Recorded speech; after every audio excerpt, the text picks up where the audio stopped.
আসসালামু আলাইকুম। আজকে আপনাদের সাথে শেয়ার করব কিভাবে আপনারা ছারপোকা দমন করবেন।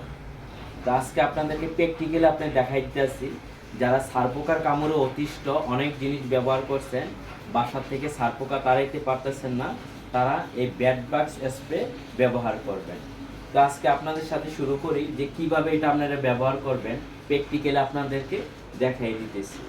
এটা স্প্রেটা অন করবেন, করার পর আজকে দেখি কিভাবে আপনারা ইউজ করতে হয়।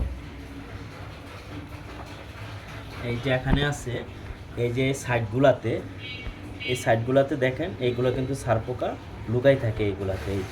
এই দেখেন আপনি ছারপোকা লুকাই থাকার কারণে এই যে আপনি এখন দেখাই দিতেছে আপনাকে, এই যে প্র্যাকটিক্যাল, এই যে এইভাবে এটা স্প্রে করবেন,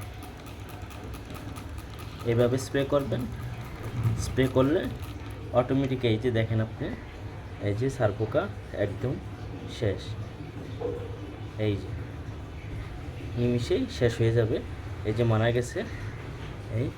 এটা স্প্রে করতে হবে এইভাবে। এইভাবে স্প্রে করলে এটা যখন লুকাই থাকলে একটা ডিম সহ নষ্ট হয়ে যাবে। এইভাবে স্প্রে করতে হবে।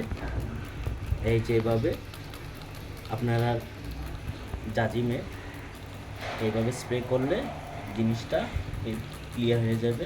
এই ব্যাট বাক্স স্প্রে, এটা নিয়ম হয়েছে এভাবে স্প্রে করার, তাইলে এটা ডিম সহ নষ্ট হয়ে যাবে।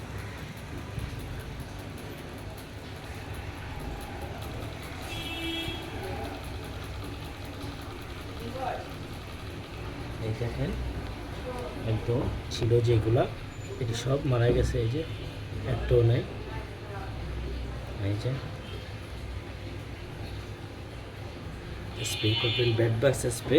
তারপর আপনার আছে এই যে দরজার, অনেক সময় দেখা যায় দরজার ফাঁকের মধ্যে থাকে, এই যে এগুলাতে দেখবেন অনেকের বাসা এগুলাতে থাকে, এগুলাতে আপনারা স্প্রে করবেন। এটি লুকাই থাকলে এটির ভিতরে যখন কেমিক্যালটা লাগবে